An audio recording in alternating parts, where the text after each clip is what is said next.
Leicester.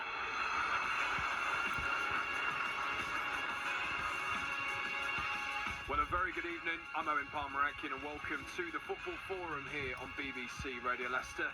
Coming up on the show tonight, Leicester City have released news of 9 deals handed out to academy products as the continued shift of mentality shows itself again.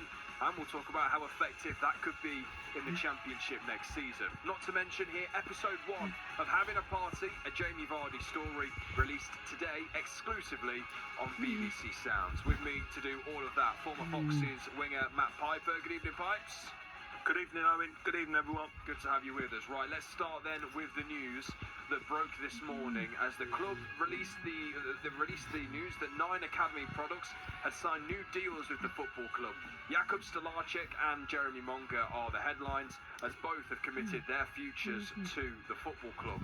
Stolarczyk has extended his deal until the summer of 2027, whilst Monga has committed to starting his professional career as a Leicester City player, with an agreement now in place to secure the teenager's future at King Power Stadium. He will begin his academy scholarship this summer, with his first professional contract scheduled to start next summer in 2026.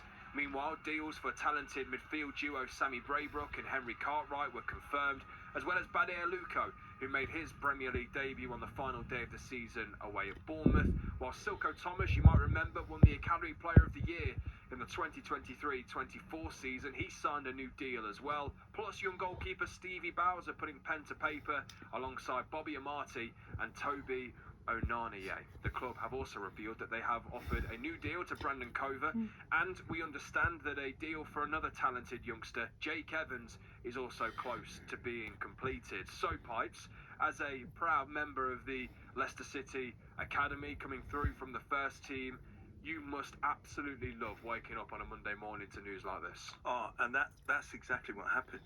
I always flick Instagram on.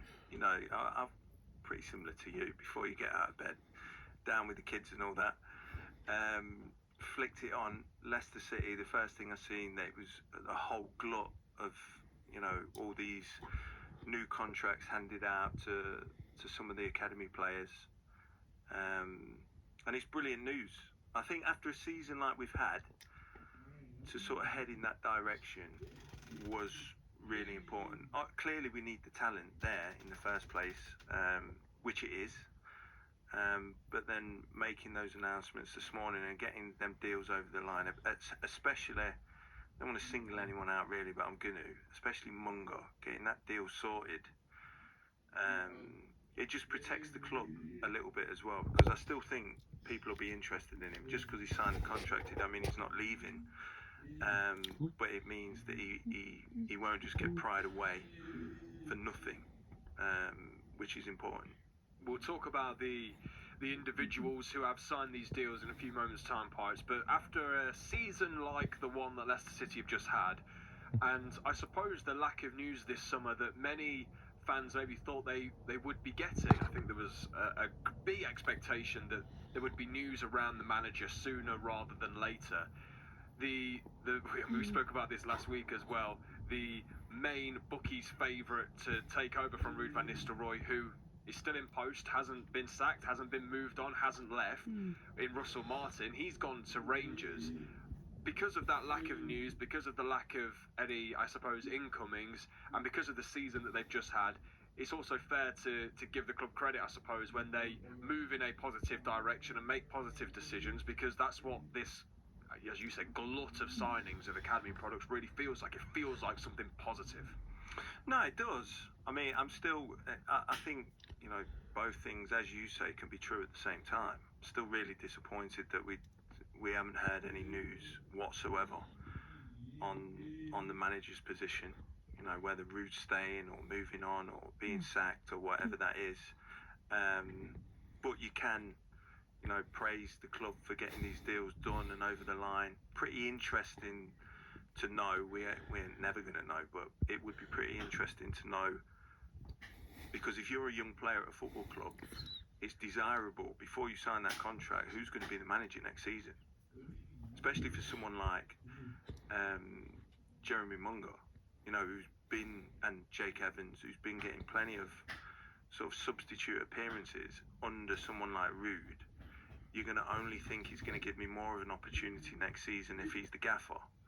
So you're asking me to sign this contract, but I don't even know who the gaffer's going to be yet.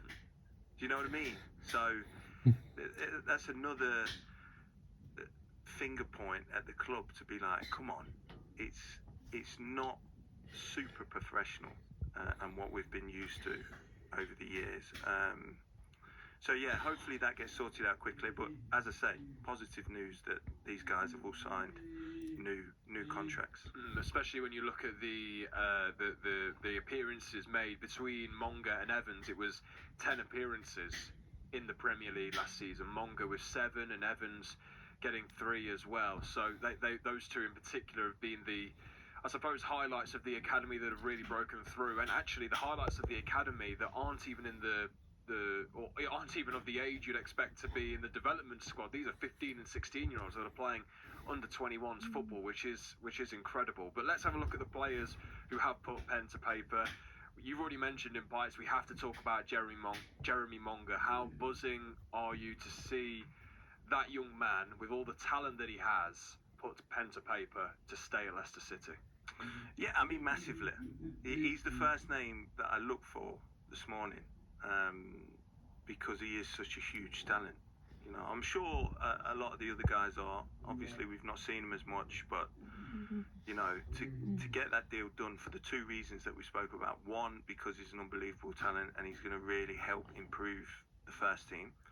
2 is because it protects the club a little bit moving forward, because someone could have just come in for him and paid a compensation fee to take him away from Leicester. And that's the really important bit, the fact that he signed a year scholarship, but there's a pro added to it. Now you can basically ask for what you want for. Is this the positive, and this goes for pretty much all of the players that are in this group that we've seen sign new deals today, but actually using Monga as an example, someone who has been able to see a very clear pathway from the academy into the first team and into the Premier League, and the credit that goes to the manager in Ruud van Nistelrooy at the time to do that and to showcase that, not only showcase and show that, oh, you know, this pathway is here, but to actually make it happen and you see it in reality. Yeah, I mean, I've always been of the sort of ilk that if you're good enough, you're old enough, and that's why, you know, his age wasn't a problem for me. I think if there is any criticism at all, it's great that he did get the opportunities he did, but you know what I'm going to say, I mean, I can see that little smirk on your face. It's because I have written this down here. Ask Pipes whether he would have wanted to have seen him get a start. Yes, of course. I mean, I was saying that sort of, it must have been March, must have been late March, early April. The season was done, it was gone. And as I say, they're saying, if you're good enough, you're old enough. He was showing more than some of the sort of older head pros that Ruud was putting in week out. So I don't know why you wouldn't have given him that real important learning at that stage. Because there's nothing like starting a game. You can come on as a sub and you're feeling a little nervous, even though he didn't look nervous. But to start a game, the feeling that can give you when you're a youngster, for a club that you've been at for so long, and to feel that, you know, that